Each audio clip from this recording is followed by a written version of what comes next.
Salut à tous, bienvenue dans cette nouvelle vidéo. Aujourd'hui, on va essayer de prendre notre revanche sur les couteaux Framelock.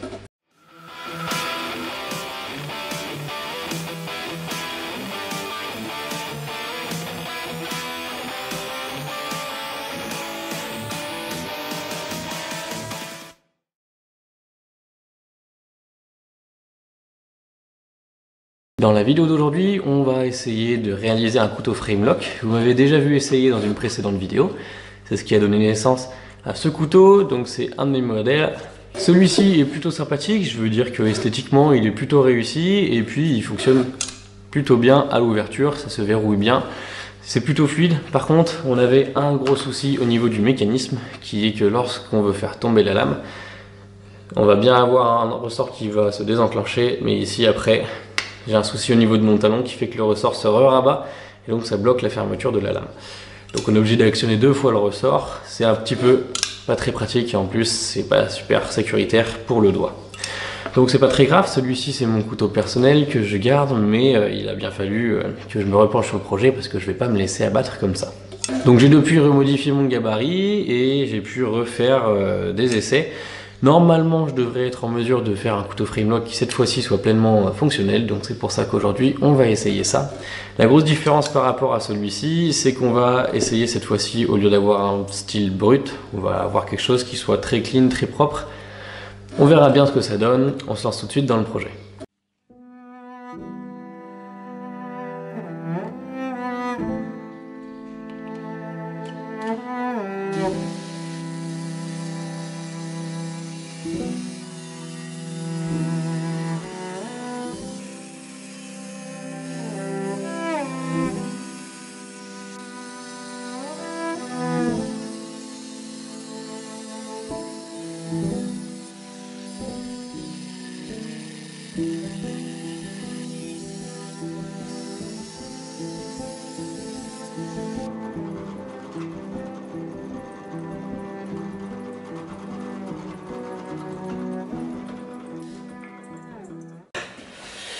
Bon, là on s'apprête à faire une étape un petit peu délicate, puisqu'ici on a une petite fraise à lamer qui va nous permettre en fait de creuser légèrement dans les plaquettes pour pouvoir accueillir le petit roulement à billes. Donc il faut qu'on enlève juste assez, mais pas trop, sinon le petit roulement ça servira à rien.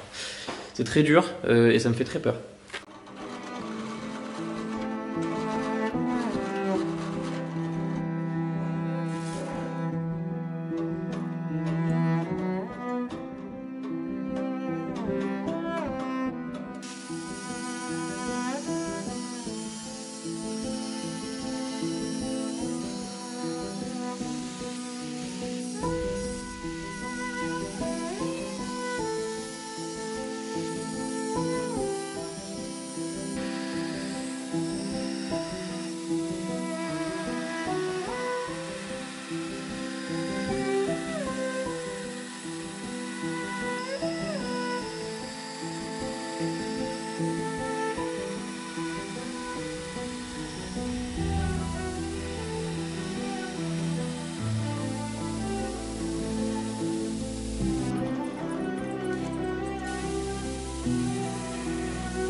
Bon, voilà où on en est. Donc ça s'ouvre très bien, ça se ferme très bien. J'ai corrigé le défaut que j'avais sur le précédent qui était que ça restait bloqué ici. J'ai cette petite languette qui empêche que le ressort se rabatte. Clac, et là il s'est rabattu. Donc il faudra peut-être poncer encore un tout petit peu après la trempe pour essayer de donner un petit peu plus de jeu. En tout cas, ça fonctionne pour le moment. On peut l'ouvrir comme ça. Donc pour l'instant c'est plutôt un succès. C'est des trucs qui sont pas faciles à faire, hein. J'en ferai vraiment rarement parce que ça j'ai pas les outils pour. C'est très méticuleux, ça demande un niveau de précision et de concentration que je suis pas prêt à fournir. Donc c'est sympa d'en faire une fois, mais voilà, à mon avis vous en verrez pas des centaines sur ma chaîne. Un petit détail que j'avais oublié de prendre en compte, c'est qu'évidemment en creusant là maintenant on voit la base de la lame. Je sais pas si on considère ça comme un défaut ou pas. Moi personnellement, visuellement, ça me dérange pas, mais bon, j'imagine qu'il y en a que ça peut déranger. Quoi qu'il en soit, c'est comme ça et on verra bien ce que ça donne. Je vais arrondir légèrement ici parce que c'est un petit peu blessant pour le doigt. Et puis peut-être de ce côté-là aussi. Et puis il ne nous restera plus qu'à faire les moutures et on pourra tremper.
Et voilà, notre couteau Framelock est terminé. Donc, conclusion du projet, on a une lame en MA5, une cote en Z40 avec le ressort et l'autre cote est en 304L. C'est un projet qui m'aura demandé beaucoup de travail et beaucoup d'efforts. C'était vraiment pas simple, je suis content d'en être arrivé au bout et je suis très fier du couteau que j'ai, même s'il est malheureusement pas parfait. La jolie finition tirée en long que j'ai partout est franchement pas simple à obtenir, je trouve, même si avec ces petits tampons Scrubs Right, on y arrive relativement bien. Ça demande quand même pas mal d'attention. Je suis content d'avoir pu bien arrondir tous les angles. Je trouve quand même qu'il est très confortable malgré le fait qu'on ait un manche qui soit intégralement en métal. À la base, je voulais qu'il soit intégralement argenté comme sur ce côté.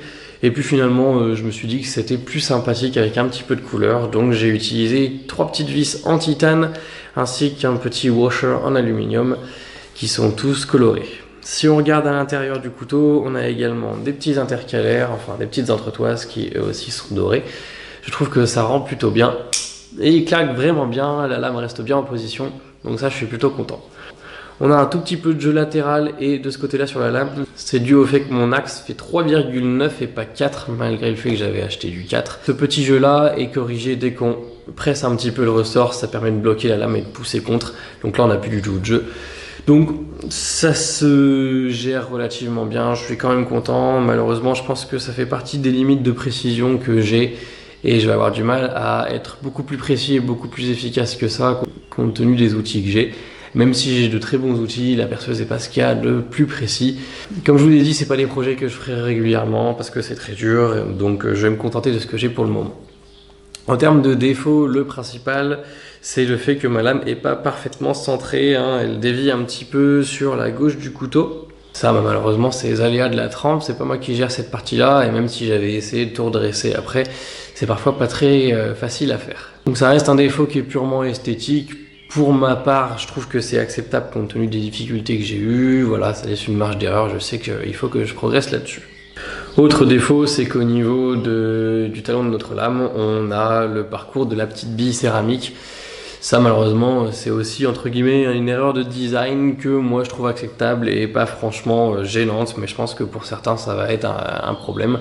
Bon, les gens seront au courant lorsque je mettrai le couteau en vente, on verra bien ce que ça donne. À côté de ça, le couteau est vraiment très joli, je trouve.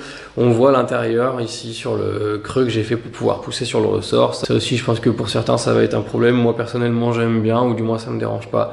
On verra bien ce qu'en pensent les gens. Quoi qu'il en soit, je suis très content de ce couteau, je suis très content d'en être arrivé à bout parce qu'il y a des étapes qui ont été difficiles et assez pénibles à faire.